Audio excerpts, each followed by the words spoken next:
And welcome back to Meeting of the Minds. Today I'm here with the great Mike Amine. Mike, thank you for joining us. Great to be here. Great to be with both you guys. I've been following you, you and your brother are there for quite some time, and you guys are doing some great things, and really a shout off, and I'm honored to have a conversation with you today. Thank you. Absolutely. We're honored to have you also. We were just talking about, we started getting into it even before we kicked in with the interview, but about, you were saying that successful people, there's a common denominator behind all of them. Talk a little bit about that, and then we'll get into your story, your journey. Yeah, so, you know, you hear of the greats like John Wooden, and these are all non-wrestling, of course, and I got to start with them, but the whole idea of what, you know, both John Wooden and some of the ways that he approached the game of basketball and really the way he approached life, very similar to, you know, a short life of Vince Lombardi and his greatness with the Green Bay Packers. But, you know, I started reading a few of their books way back when it wasn't, you know, necessary, I guess is the best way. But back in the early 90s, when I was just starting off my career and pretty much closing the chapter of my wrestling life, I started getting inspired by these great coaches and these great leaders. And, you know, one right after the other, you know, the common denominator of success was somewhat uniform in the way that they approached the game, but also the game of life. And I took that with me because I think to be inspired by some of the great leaders is necessary in order for you to obtain your goals and your dreams. And it all really starts with the thoughts and, you know, what you think about, as I always tell people, what you think about every day and what you wake up to is what you eventually become. So unfortunately, if you think you're a loser, you're going to end up a loser. But if you think you're a winner, yes, you're going to have some challenges and obstacles along the way. But the right mindset, you know, you can move mountains with it. And these guys were really the foundation of great coaches and great leaders. Those guys could have probably led any Fortune 500 company to greatness. And so I was inspired by both of those coaches. And then along the way, as I was transitioning into a more defined leadership role, I ended up reading the book Good to Great, and it changed my way and changed my approach and the simplicity of it all, and how there was only a few, you know, great leaders out there. Despite what you heard about some of these companies, once the leaders stepped away, you know, the companies kind of fell apart. And the great leadership, to be a level 5 leader, you need to kind of make sure that your approach was adoptable, and that good leaders and great coaches create other great leaders and other great coaches. So to be, you know, selfless and to be able to, you know, use and give everything you have. And we'll get to the wrestling part and how you can, you know, use that type of approach to kind of create greatness within your high school program or your college program. And, you know, to me, that to be that level 5 leader has been something that I've always aspired to kind of be, to say, hey, if I get hit by a bus tomorrow, that no matter what, this organization must live on, and sometimes better than where I left it. And that's the importance of that level 5 leadership. So, you know, it just goes without saying that all the things that, you know, great athletes and great professionals and great leaders, there's such a common denominator. It's just a different approach to get there from time to time.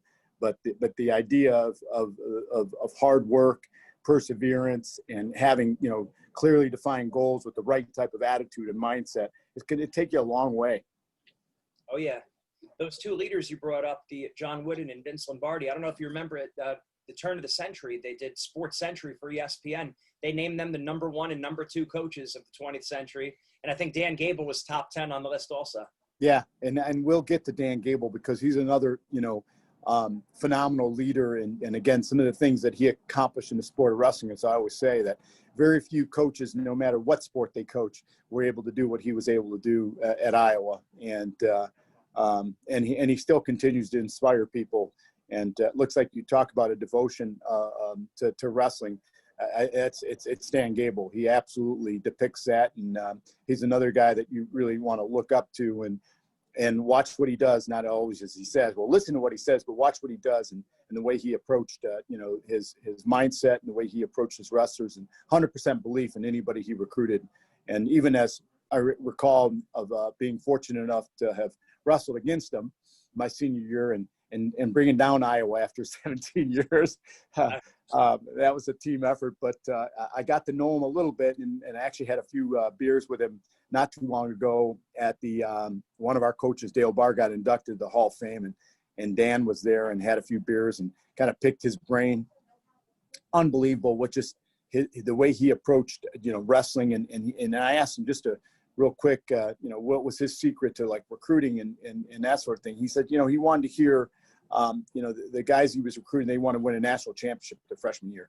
That was that, the importance of having a real high goal early was really important. And that they were willing to sacrifice and do everything they could to get to that national championship. And that was kind of the mindset and belief they had at Iowa back when they were the power. They're a powerhouse today under the Brands. But then again, what did Gable do? He recreated level 5, leaders. And you can see the Brands brothers are doing a great job now. So. Absolutely. And I think about good to great. Didn't that include the story of Frank Becker, the baseball player? Was that chapter? Yeah. Where he became like kind of like a Mr. Hustle, almost like a Pete Rose, just always just acting the way he wanted to be. Right? Correct. That's because you could control your actions. You can't necessarily control the random thoughts that come in your head. Correct. Of course, we do mindset training, but you have to Sure. act smart. Yep. Yeah. You really do. And the importance of, you're taking your, it all begins with the mindset, right? And if you can conceive it, you can believe it. So you got to conceive, to believe, to achieve. But the achieve part's what's most difficult. Everybody wants to be a champion. Nobody wants to work for it, right? Everybody wants to be Michael Jordan. Nobody wants to practice like him. And obviously he's another just a phenom of the way he approached the game of basketball. It wasn't just talent. There was so much more to it than just the talent. And the things that he was able to do on the court was because of his work ethic and because of what he did to rally the team and win those championships. So there's just so much to learn from other sports and other great leaders. And that's kind of the way I've approached it. I've been very fortunate, and I will call that in some cases lucky, but we prepared for a little bit of that luck, and the rest of it, obviously you leave to chance and goodwill. But we, as a family, have surrounded ourselves with people like yourselves, who think, big, and they dream big, but they're willing to act big and put the actions behind that mindset. And it's the day-to-day. It's the things you don't want to do that are very uncomfortable, and you do them often enough, then they become a reality, and your dreams all of a sudden become true, so. Absolutely. And it's interesting because when you watch the documentaries on athletes a lot of times, or the 30 for 30 on ESPN, how they used to have it, or movies, you'd see like predominantly the success on the field or success on the mat, but you don't always see all the adversity. They might make mention of it. They might show a training scene here and there, but they don't show just all the time and the preparation that went into it. So a lot of kids, when they're younger, they look at it, they see the success. They don't see all the dogged hard work and the sacrifice and the discipline. Yeah. Yeah. I mean, and you start to interview these guys, and, they start to show the vulnerability. I remember, hearing Jordan Burroughs on the Cave Talk podcast. And one of the real interesting things that I'm like, that gave me tremendous respect for him was not about his wins. It's how he took his losses and how he handled his losses. And, everybody, I always say, you're going to, and I tell the boys that, and I tell Marissa, our daughter, that you're going to get punched in the gut.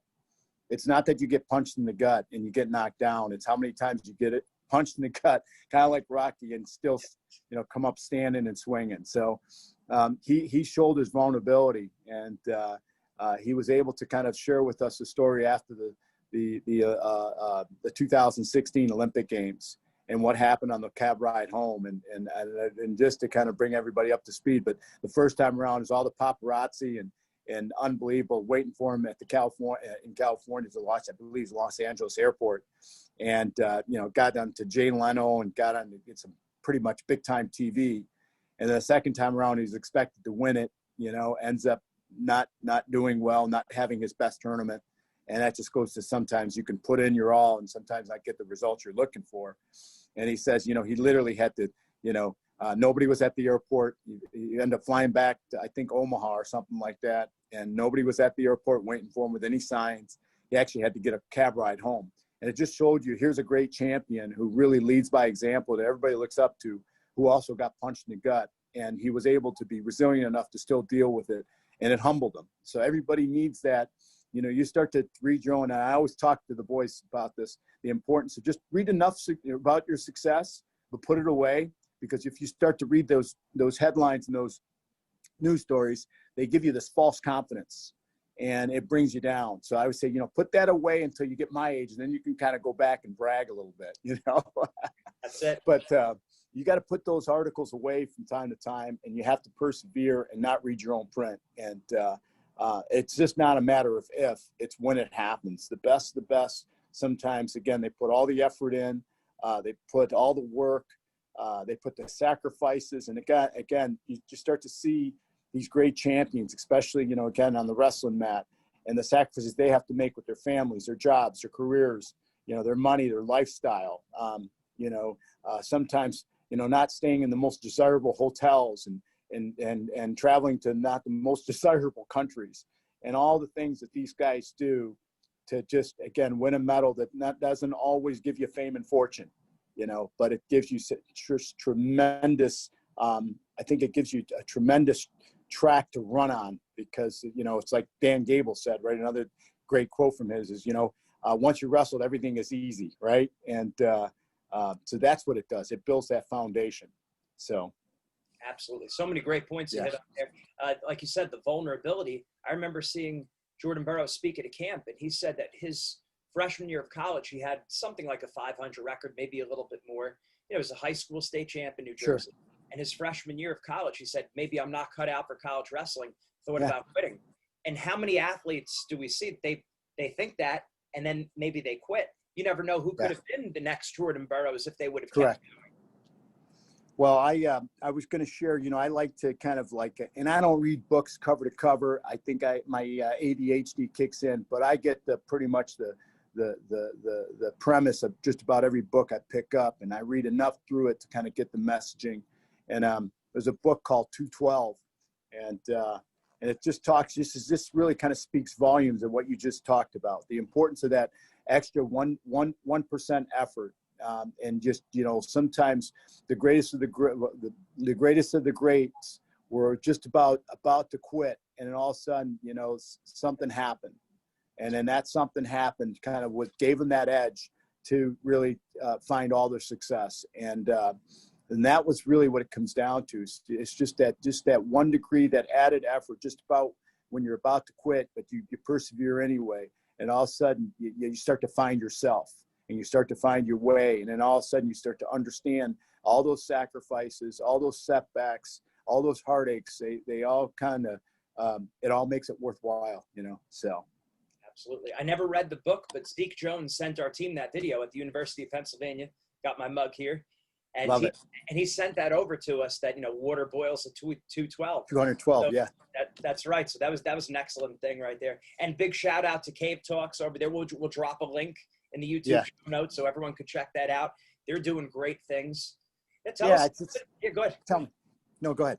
I was just going to say, tell us a little bit about, you know, your background, how you grew up, how you got into wrestling. Yeah. So, you know, so it really kind of all started, you know, really with our dad. Our dad was just a great man. And, you know, I always love to kind of talk about him, because I am who I am today because of, you know, I think the upbringing that we had through the efforts of our mom and dad. My dad got the opportunity to wrestle 2 Olympic Games. And growing up, I really didn't learn about that until I started wrestling myself. My older brother, Chuck, never wrestled. And what was interesting is that we left the old country, as they would say, back in 1967. So I was just about a year and a half old, and moved to the U.S. And my dad, you know, saw this land as an opportunity. He had, you know, I think visited as a young child, and knew this was the place to be, even though that, you know, Lebanon was good. The U.S. was just a little better from the standpoint of giving people the opportunities and really the freedom that everybody so often enjoys every day. So this is the greatest country on earth, not only according to my dad, but also according to me. And I always look forward to coming home. But my dad, you know, created a good life for us. We were blue collar. He was a butcher by background. You know, we kind of grew up maybe scrapping in the backyard, just myself and my two younger brothers. And just like being mischievous boys, we started channeling that energy onto the wrestling mat. So when I was 10 and my brother was 9 and my younger brother Ralph was 6, we all kind of started with the Van Dyke Wrestling Club. And that was pretty much the start of our chapter, the beginning of the first chapter. And I wasn't much of an athlete. My brother Sam was a much better athlete. So I decided to say, okay, let me give this wrestling a shot. We were kind of screwing around with my dad from time to time. And then, I had tremendous success right out of the gate. And obviously when you find something that you become good at, you become a little bit more inquisitive, like, hey, how good can I get? And I just stuck with it and persevered. And eventually, I landed a scholarship at the University of Michigan by winning a state championship at a pretty tough weight class, 145 pounds. And what was interesting, and by the time I got to Michigan, I started putting on some size, and I continued to grow. So they recruited me to be the 150-pounder at Michigan, and I ended up not being able. I won my wrestle off as a true freshman against a pretty formidable opponent named Tony Latorra, but I couldn't make that weight. So I moved up to 158, and I kind of went back and forth with that starter. But, you talk about a setback, but I went there, and it was a difficult school, and I don't think I was prepped the way from my study habits that I should have been.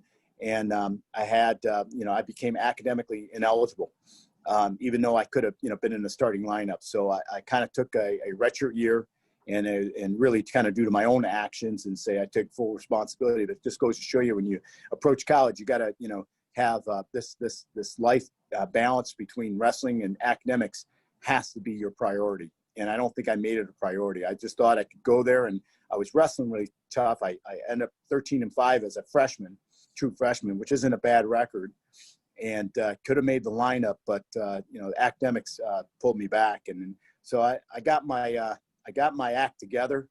I had a good, long, hard talk with Steve Frazier, who just got done winning the Olympic gold medal.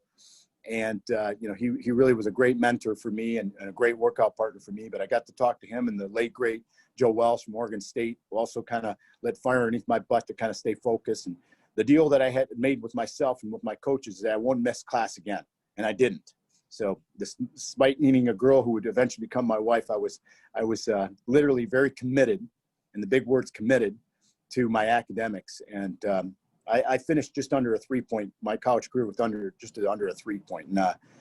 But the importance of that lesson was that as I began college and I started really kind of understanding the importance of goals, I wasn't really writing them down. So I started really defining what I wanted to do, and really kind of my why back then of, I wanted to be a national champion. And I didn't know that if I had, didn't know that maybe had the natural raw talent to do that. But I knew I had the work ethic. And so my goal was to outwork everybody. And my coach, Dale Barr, would tell me, he says, the secret to success was to work while everybody else is playing. And you don't want, you don't want to be the 3 Ben brothers. He had it in his offices, should have been, could have been, and would have been. So I didn't want to be any of those Bens. So I really did, put my actions behind my goals. And I had a really good run in college. I was the senior captain. I was also a junior captain. I qualified for the NCAA's 3 years, the 4 years that I was there. And, had a pretty good run. I had over 100 wins, college wins. I think it was like 116 or so at Michigan. And, so those are all proud moments. I ended up in the NCAA finals. Again, what's that? Unseated. Yeah, unseated. Yeah, unseated. So it just really kind of talks about the importance of mindset. There you go again, and the importance of belief. When I entered that tournament, I really felt invincible. I felt that nobody was tougher than Mark Chiarella and Joe Wells and Steve Frazier. And I was competing with those guys every day, and even Dale Barr on the mat, who was tough as nails. And if I could, roll around with those guys and take them down and turn those guys, there's nobody that I couldn't really handle. And so I went in with the mindset, even though there's a lot of people that were doubting me, I didn't doubt me. And that's the most important thing. Never doubt yourself. Never have somebody tell you that you can't do something. And that belief has been instilled in my boys time and time again, as well as our daughter time and time again, and really in my wife. We all kind of have that. There's nothing we can't do. As long as it's important to us, there's nothing we can't accomplish. It might take us a little bit longer than usual, but we will, if it's important enough, we're going to accomplish that goal. And so I had those lofty goals, and then they continued after college. I started working out with Steve Frazier and training for the Olympics, and I kind of didn't know whether I wanted to kind of pursue freestyle or Greco, but I had to be realistic. I mean, I had Kenny Monday and Dave Schultz at 163 pounds in freestyle, so as much as maybe I wanted it, I mean, that's pretty tall order when you got a world champion, an eventual Olympic champion, and then a defending Olympic champion at that weight. So it was pretty deep, but I actually enjoyed Greco-Roman, so I started training, and I had a pretty good run. I ended up beating Gordy Morgan, who was the Olympian, right before the trials. I beat him at a tournament, and at the National Open, I ended up fortunately losing to him. And then coming back between the National Open, I ended up fourth in the National Open, qualified for the World Team Trials. And while training for the World Team, I busted up my ribs and I ended up breaking my ribs. And that was a long recovery. So unfortunately, long story short, I ended up getting into the World Team Trials. I taped my ribs. It wasn't the same. It wasn't 100%. And anybody could tell you, with a really, really bad knee or bad ribs or any sort of, dislocated elbow and stuff, it's pretty tough for the sport of wrestling, no matter how bad you want it. So I fell short. I had to, eventually come to grips because I'd been married now for 2 years. My wife ended up getting pregnant in 1992, late 92 after the Olympic Games. And my mom got sick at the same time. Literally the same night, my mom got diagnosed with 4th-stage cancer, and we were pregnant with our first. So, I need to kind of close that chapter and move on. And I accepted the fact that, hey, I didn't accomplish my Olympic dreams, but it was time for me to take that energy and take that focus and put it into my family, put it in supporting my mom. My mom lived about another 9 months after her diagnosis, and unfortunately, she passed away in 1993. And then our daughter was born a month later. So the joy in my world really kind of occurred right after having to deal with the devastating death of a young mom who was 58 years old. And so I look at that, and I look at that adversity, and I look at that experience, and I'm better for it. I really am. I think the resiliency and the ability to kind of sometimes take a major setback like losing a mother and something that would really break your heart, and be able to use that to kind of help mold you. So I always, tell people, I said, sometimes we're molded by the scars. We're molded by the setbacks. And, sometimes we got to take those experiences and not look at them as negative, as looking at them as just part of life experiences. It's not something, of course, I would want anybody to ever have to go through. But I looked at that, and some of those scars and setbacks and heartaches kind of helped mold me. So from there on in 1993, I pretty much put everything into my family and in my business and raising our kids, and got to a point to where, I think it was important to have a parent at home. So we decided my wife would go on and be a stay-at-home mom while pursuing her MBA, in which I encouraged her to do. And so I'd come home a couple nights a week, and she'd go to school, and we made it work. And then, lo and behold, I started thinking about, getting our kids involved in sports. So our kids pretty much played just about every sport. I have to tell a funny story, but we got them involved with soccer, and the grittiest, I think, and toughest kid we had was our first, which her name is Marissa. She's 27 today, but if she would have wrestled, I think she would have been a phenom. I think she's the best athlete in the family, pound for pound, and she's living out in Chicago. But our boys picked up fencing, and you can only imagine Malik and Miles and maybe their personalities, but it's the only sport that we took them to, and the coach took my wife to the side and said, "Hey, don't bring your boys back." So they got kicked out of fencing, and because Lord of the Rings was really popular during that time, and they thought they were kind of like on a set of Lord of the Rings, and they probably should have followed some of the rules, but they decided not to follow. So they end up not pursuing fencing, but they pursued football, they pursued soccer. And I remember Mark Torella telling me that's important to, make sure your kids really enjoy sport and don't worry about wrestling. Don't worry about getting them into it real early on. I know some guys, like John Smith can start at 5 and become a world champ and become one of the best ever, but that doesn't always hold true for everybody. So I always my advice to people is make sure your kids are really good athletes.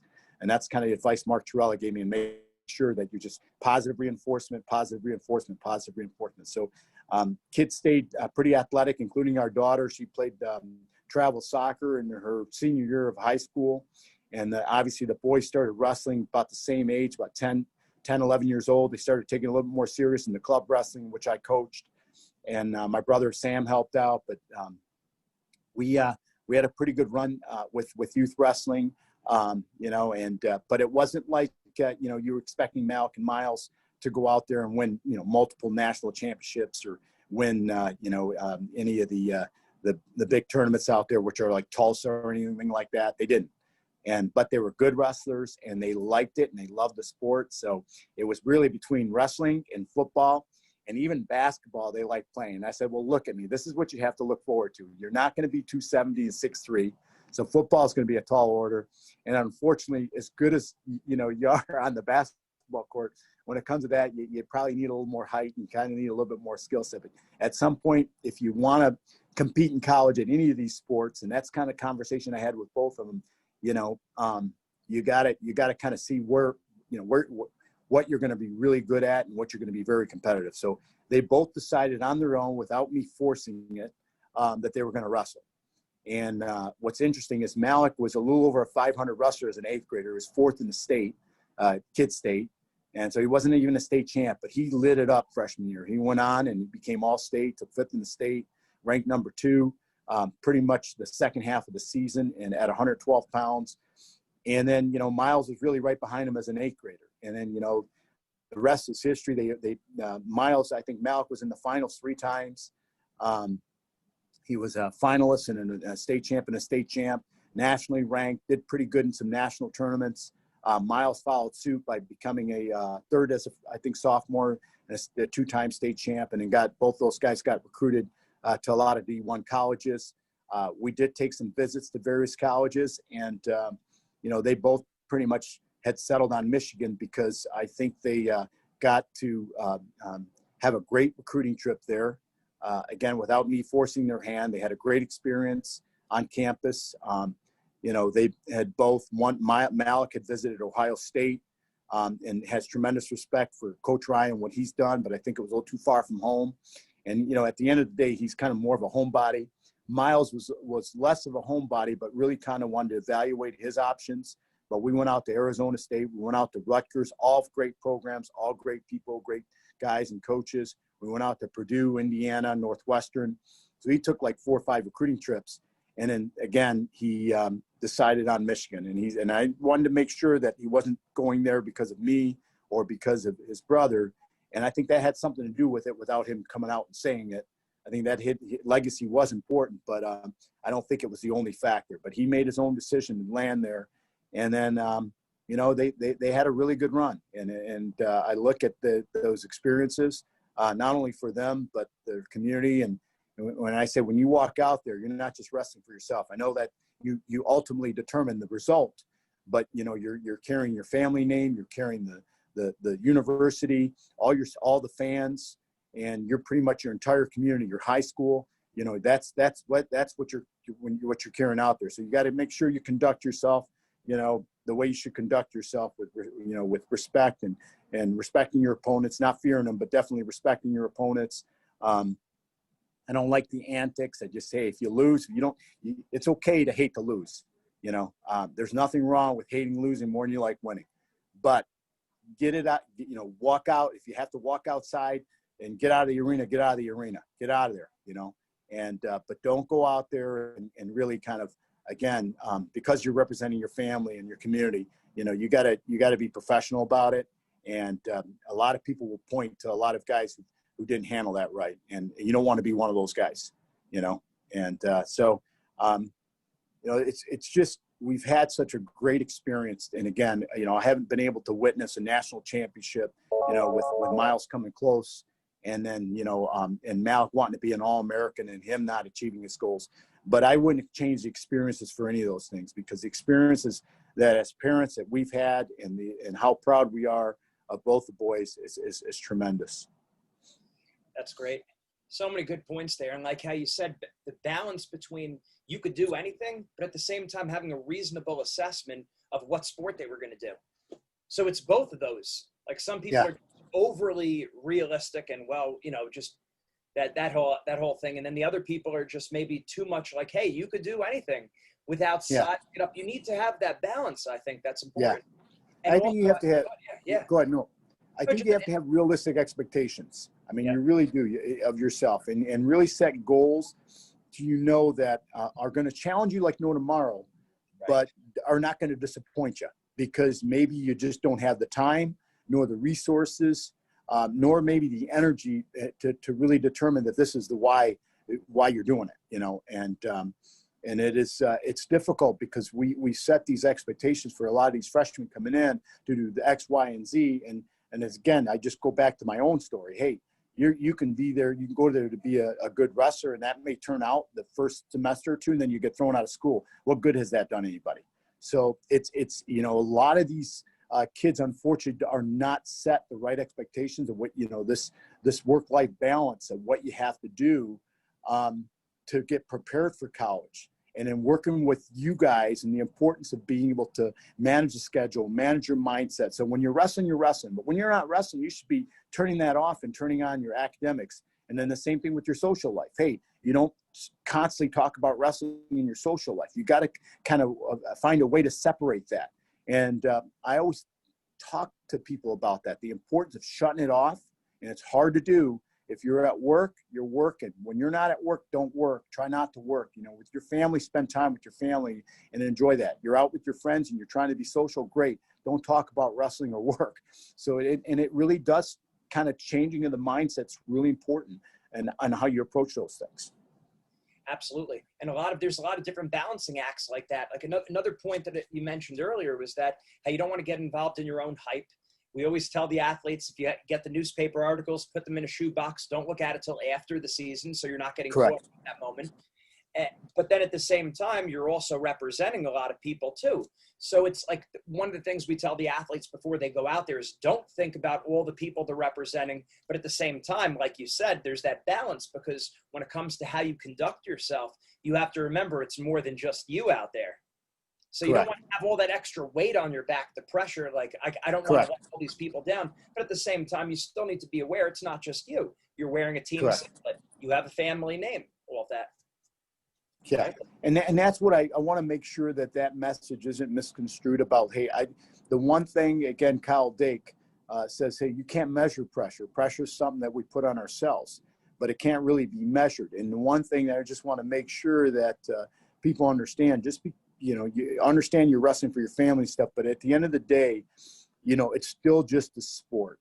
At the end of the day, it's something that it is not who we are. It's something that we do. And yes, we want to be really good at it because we put a lot of time and energy and purpose into it. But we don't want to want to walk out there on pins and needles. We got to stay relaxed.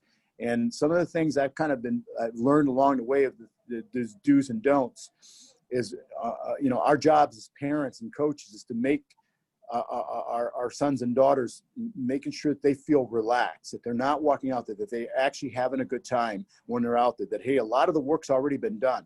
Now you just got to go showcase it. And if you lose, you lose. Of course, nobody wants to see you lose. I'm sure you don't want to, see you lose. But at the end of the day, if it happens, it happens. If you gave 100% effort, because you can't give more than 100%. I know that people say 110. You can give 100% effort. If you give 100% of yourself, and the outcome is the outcome, then that's it. You got to leave it at that. Sometimes it's just not your day. Maybe it's a bad call. Maybe, it was a misstep. Maybe it's just, again, you made a mistake that unfortunately cost you the match. But you got to leave it at that. You got to leave it at that. I don't want people to kind of think that you have to walk out there because you're wrestling for your family, because you're wrestling for your team or your community. Do not take the weight of the world on your shoulders out on the wrestling mat. So it makes a lot of sense. Now, talk about also that you were able to make the transition then from sports to business. Now, there's a lot of people who are very successful in sports that don't transfer it over. Why do you think that is? What do you think separates those people? Well, because I think what they were probably taught and what they learned through sports, were not able to apply it.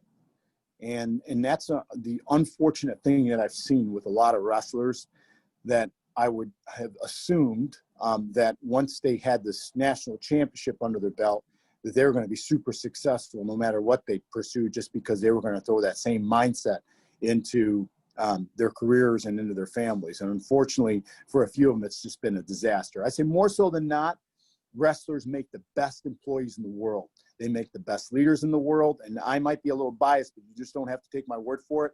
You just have Forbes magazine, you ask a couple major publications, and there's articles just written about the mindset of wrestlers. And the beauty of it is now we just got this women contingent that's also growing. So, men or women, we're going to have phenomenal leaders and just phenomenal citizens that are coming from the sport of wrestling. So that being said, we can't take it for granted. We got to learn the importance and the values and character that we learn on the wrestling mat and in the practice room. And we got to apply that. And if you apply it to the business world, and I learned this from Mark Torelli, because, kind of asked him, what's your secret to success? Because everything that I learned on the mat, I just apply to the business world, and the results are the results.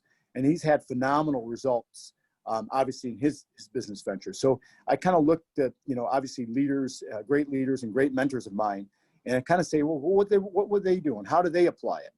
And so I take the approach as you have to have, an incredible amount of discipline.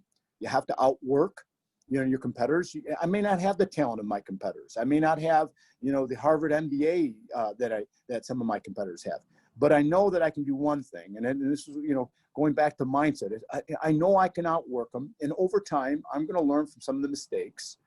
And then over time, I'm going to learn a lot about myself. And yes, along the way, I'm going to learn some things, and I'm going to educate. And that knowledge is going to be power.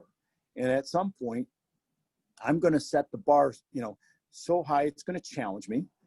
But if it's something that's important to me, why can't I do it? Why can't I be the best? So I've had a lot of, fortunately, and I'll call a little bit of a luck, but I think I prepared for that luck. But, over the years, I've surrounded myself with really good people. I've always had a really good management team around me, and against the whole opinion, or the whole idea of good to great, and make sure that, you surround yourself with people, get the right people on the bus, get the wrong people off the bus. The people who have poor attitudes, who have poor ethics, get rid of them. Take them out of your organization, take them off your team. I don't care how many Fargo championships they won.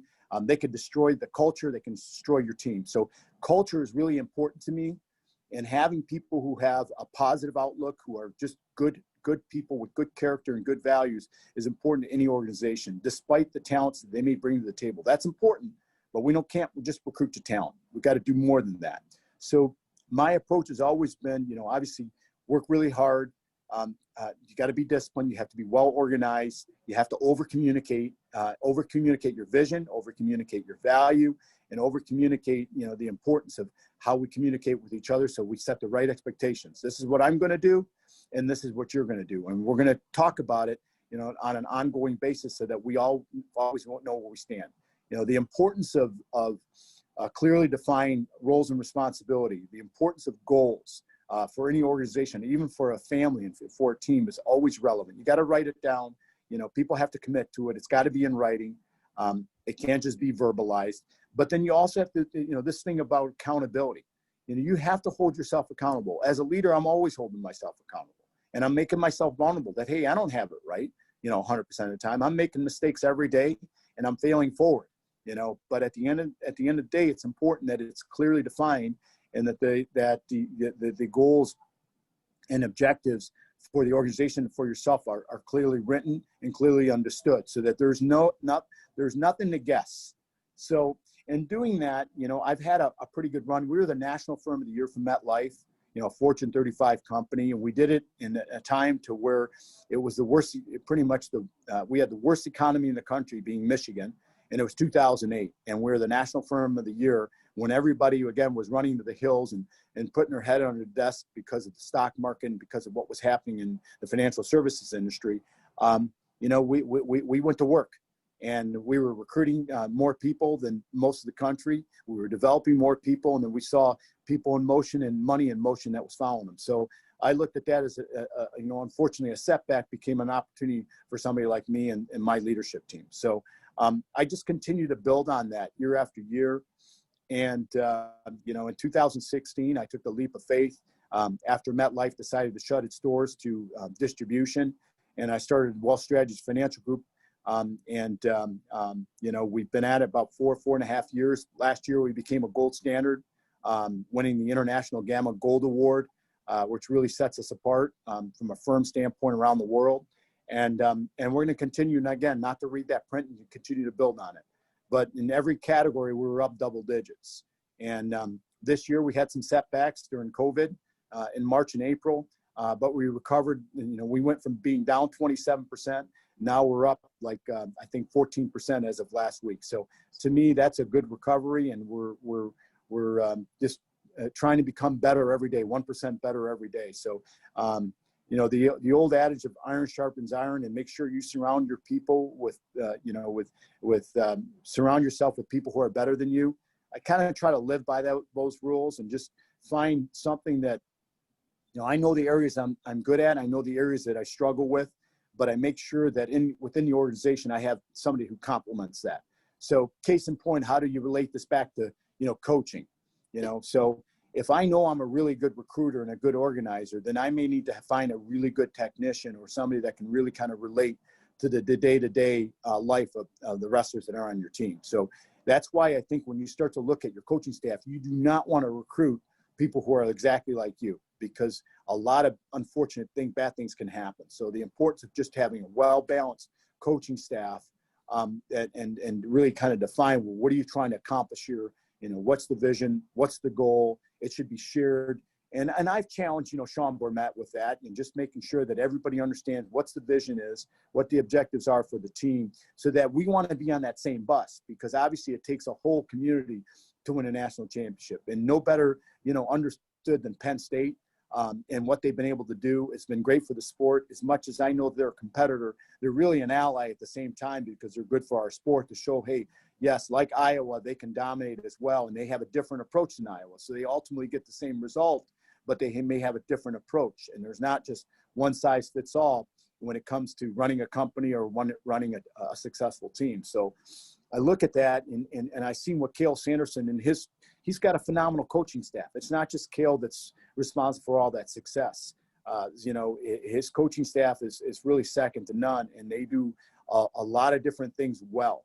And then combined with those combined efforts, what have they won? Like 8 of the last 9 championships or 7 out of the last 9 championships. That's pretty dominant. And so obviously you want to take note of what they're doing, not only with their practice and their recruiting, but also in development. And I know some coaches will challenge, well, they got a huge budget.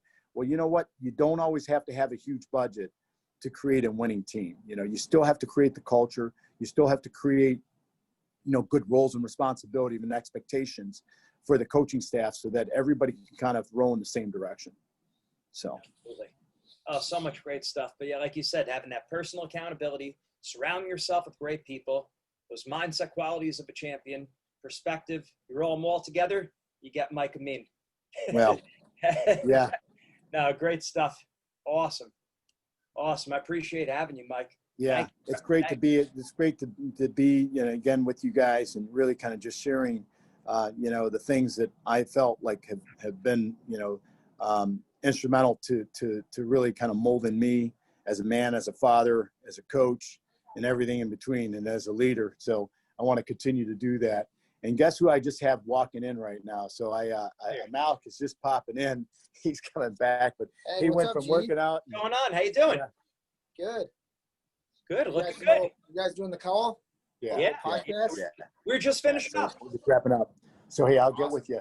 I'll meet you back at your I'm desk. good. Okay. All right. Great But stuff. anyways, but yeah. So, yeah, Malik finished up practice, and then he now comes into here. He's got one more license that he has to obtain. He's got a Series 7, and he's now finishing up to get a Series 66. So we're proud of him, because he's got that work-life balance, and he's got a goal for work as well, not just on the wrestling mat. So, but again, I really appreciate, both you and your brothers, and just what you've done for the sport, and still trying to obviously get your name out there with multiple companies, including ours, because the things you guys are teaching, again, they're few and far between. I know a lot of people talk about it. You guys walk the walk. So I'm on LinkedIn quite a bit. I'm a big avid user of LinkedIn, and I read all your posts, and when possible, share your posts, and just keep doing what you guys are doing, because it's fantastic for our sport. It's fantastic for our nation. So. Thank you very much, Mike. Thank you for all you do. Great stuff. Yeah. Thank you for joining us today again. Honored. You guys take care. Family. Take care. Yep. God bless. Bye-bye.